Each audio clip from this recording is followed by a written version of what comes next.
১৯৪৫ সাল, যুদ্ধ শেষ। দুনিয়া তখন স্বস্তির নিঃশ্বাস ফেলতেছিল। মানুষ ভাবছিল, এইবার বিচার হইব, এইবার সব অপরাধীরা সাজা পাইব। কিন্তু ভাবেন একবার, কিছু মানুষ আছিল যাদের হাতে হাজার হাজার মানুষের রক্ত।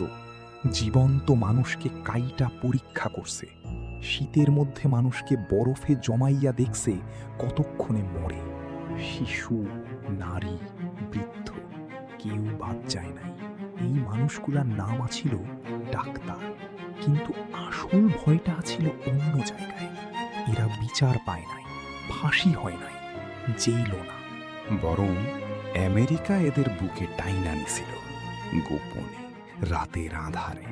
কারণ এদের হাতে আসিল এমন গবেষণার তথ্য যেটার জন্য আমেরিকা যে কোনো মূল্য দিতে রাজি আছিল। মানুষ তখন বুঝতেই পারে নাই, ন্যায় বিচার বলে আসলে কিছু নাই। ইতিহাসে শুধু জেতা মানুষই সত্য লেখে। এই জায়গাতেই ঘটনা ঘুইরা যায়। চীনের মাঞ্চুরিয়া অঞ্চলে একটা গোপন বিল্ডিং আছিল, নাম ইউনিট 731। বাইরে দেখতে সাধারণ লাগলেও ভেতরে যা হইতো সেটা জানলে আজও গায়ে কাঁটা দেয়। জাপানি সেনাবাহিনী এইখানে ৩,০০০-এরও বেশি মানুষকে নিয়ে আসছিল। এদের বলা হইতো মারুতা, মানে কাঠের গুড়ি, মানুষ না, কাঠ।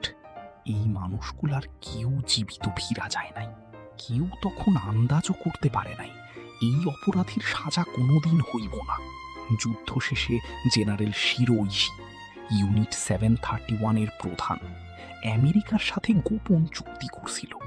বলছিল, আমার সব গবেষণার ডেটা দিব, বদলে আমারই বাঁচাও। আমেরিকা রাজি হইয়া গেছিল। এই ঘটনার পর আর কিচ্ছু আগের মতো থাকে নাই।